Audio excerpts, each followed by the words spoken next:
هذا زوجتي وياي صار سنتين احنا نشتغل هنا. هو يسوي الاكلات؟ ايه كله بالبيت يسوي. بالبيت بالبيت يسوي. وبعدين ساعة بثلاثة ونص اجيبه هنا. شوف التمر ماله. شوف ما شاء الله. شوف منو يسوي هيك؟ والله ماكو حجي. عاشت ايدك حجي. السلام ورحمة الله وبركاته. تمن ومرك. ما شاء الله. وهذا الدجاج. وبعد شنو عندكم؟ وعندنا قيمة. ما شاء الله. وهذا عندنا لفة مال دجاج.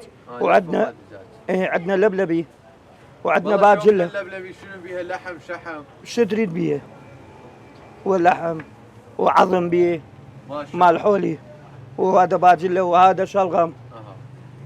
بيش سعر الوجبة هنا حجي؟ هذا تمن ومرق 2000 دينار. ارخص وجبة هنا ايش قد سعره؟ هذا تمن ومرق 2000 ويا الدجاج 4000 دينار. ويا دجاج 4000. ولفة قيمة 1000 ونص. وهاي الدجاج هذا 1000 دينار لفة. وماعون لبلبي ويا صمونتين 1000 دينار. معون لبلبي ويا صمونتين. ايه. والباقلة؟ وباقلة ايش قد رايد نعطيك؟ هم عندكم باقلة بدهن لو بس؟ ايه بدهن هم عندنا. عندكم باقلة بدهن؟ ايه. وعندنا شلغم. ما شاء الله. عمو هذا الدجاج مو مال متجمد. هذا شنو حجي هذا الدجاج؟ هذا الدجاج حي. ما شاء الله. وحولي هذا اللحم مال حولي هم حي. شوفنا اللحم بالله. ما شاء الله. لعد الدجاج الثاني هذا بيه الصدر مال متجمد شويه. بس الصدر موجود. ايه. هذه ما تشغل بلد. على والديك حجي. ماكم بالضبط بكركوك؟ كركوك ازادي قرب بارد خانه. يا اهلا وسهلا بكل المحافظات. اذا جيتوا الكركوك تعالوا يم الحجي والحجيه. عندهم اطيب اكلات. يا اهلا وسهلا. ايه كله بالبيت يسوي. بالبيت. بالبيت يسوي.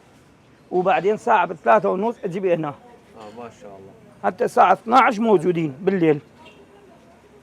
صب لنا ارخص وجبه حجي خلينا نشوفه. ايه شو تريد انصب؟ هذا نفس الشيء.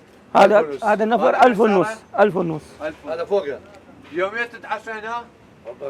هو يوميا موجود. يوميا ممكن يتعشى. ايه. هسه هذا الوجبه يصير 4000 ونص. 1000 ونص النفر واحد. النفر 1000 ونص. ما شاء الله.